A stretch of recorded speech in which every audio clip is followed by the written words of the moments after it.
ሰላም ሰላም፣ እንዴት ናቸው ውድ የቻናሌ ቤተሰቦች? ዛሬ ይዤላችሁ የመጣሁት አጭር ስፖርታዊ መረጃ ነው። አብራችን ቆዩ። ቻናሌን ከወደዳችሁት ላይክ፣ ሼር፣ ሰብስክራይብ በማድረግ ተደራሽ አድርጉን። ዛሬ ይዤላችሁ የመጣሁት መረጃ ማንቸስተር ዩናይትድ ሰሞኑን የአጥቂ ፍለጋውን እያሰሰ ይገኛል። ግን ትልቁ ትኩረት ማድረግ የቻለው በፕሪሚየር ሊግ በሚጫወት ተጫዋች ላይ ነው። ከዚህ መሃል ዘንድሮ እንግዲህ ፕሪሚየር ሊግ ማለግ የቻለው ኢፕስዊች ታውን እንደገና የመውረድ ስጋት ተጋርጦበታል። በደረጃ ሰንጠረዡ 17ኛ ላይ እንደሚገኝ ይታወቃል። ግን እጅግ ወሳኝ የሆነ አጥቂ እንዳላቸው ይታወቃል። በፕሪሚየር ሊጉ ተክለ ሰውነቱ በአጨራረሱ ድንቅ ተጫዋች የሆነው ዲላፍ ነው።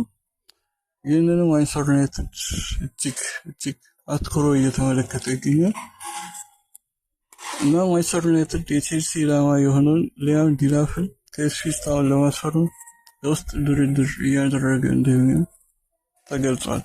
ዩናይትዶች የአጥቂ መስመራቸውን ለማጠናከርና ለኑዌር አሞሪም ሲስተም ተስማሚ የሆነ አጥቂ ማምጣት ይፈልጋሉ። እንደ ዴይሊ ሜል ዘገባ እንደሆነ ከሆነ ዲላፍ በዚህ ክረምት የማንቸስተር ኢላማ ሲሆን ዋጋው 40 ሚሊዮን ፓውንድ ሲሆን ቼልሲ እና ሊቨርፑል እንዲሁም አጥቂውን ይፈልጋሉ። ነገር ግን ማንቸስተር ሲቲ በኮንትራት ውስጥ ወደ ክለባቸው የመመለስ ውል ስላላቸው የመመለስ መብት አለው። ዩናይትዶች የጄደን ሳንቾ እና ማርከስ ራሽፎርድ ሽያጭ ለኢፕስዊች ታውን ኮከብ የዝውውር የገንዘብ ድጋፍ እንደሚያደርግላቸው ያምናሉ። ኦልድ ትራፎርድ ቴክኒካል ዳይሬክተር የሆነው ጄሰን ዊሎክ ከቀድሞ የማንቸስተር ሲቲ አጥቂ ጋር በሲቲ ሰርቷል። ዊሎክስም ዲላፍን እንዲያስፈርሙት ግፊት እያደረገ ይገኛል። ሊያም ዲላፍ በዚህ ውድድር ዘመን በፕሪሚየር ሊጉ 10 ጎሎችን ያስቆጠረ ሲሆን የበርካታ ክለቦችን ፍላጎት ስቧል። በውድድር ዘመኑ ላይ ትኩረት አድርጎ ቆይቷል። ነገር ግን አጥቂው በክረምቱ ክለቡን እንደሚለቅ በስፋት መረጃዎች እየወጡ ይገኛሉ።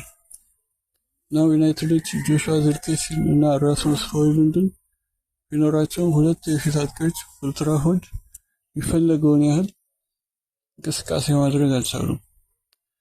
እንዲሁም ማንቸስተር ዩናይትዶች ሊያም ዲላፍን በቀድሞ ተጫዋቾች እንዲያስፈርሙ ጠይቀዋል። የቀድሞ የክለቡ ተጫዋች ፖል ፓርከር በቬቲንግ ሳይትስ ጋር ባደረገው ቆይታ ማንቸስተር ዩናይትድ በዚህ ክረምት ሊያም ዲላፍን እንዲያስፈርሙት አሳስቧል። አጥቂው ከታይለር ዲቪሊንግ ጋር በመሆን ለክለቡ ጥሩ ፊርማ እንደሚሆን ለሩበን አሞሪም ስርዓት እንደሚመጥንም ያምናል። ፓርከር ሲናገር 100% ማንቸስተር ዩናይትድ ታይለር ዲቪሊንግን እና ሊያም ዲላፍን መመልከት አለበት። ዲላፍ ማንቸስተር ዩናይትዶች የሚፈልጉት ነገር መስጠት ይችላል። ዩናይትዶች ለጎል ቅርብ የሆነና ግቦችን ማምጣት የሚችል አጥቂ ያስፈልጋቸዋል። ዲላፍ ዩናይትድን እንደሚመርጥ እርግጠኛ ነኝ ሲል ተናግሯል። ዲቪሊንግ ለማንቸስተር ዩናይትድ የመሃል ሜዳ ክፍል ጥሩ ነው። ኳሱን ይዞ መሮጥ ይችላል። ኳሱን ለጓደኞቹ በስርዓቱ ያቀብላል።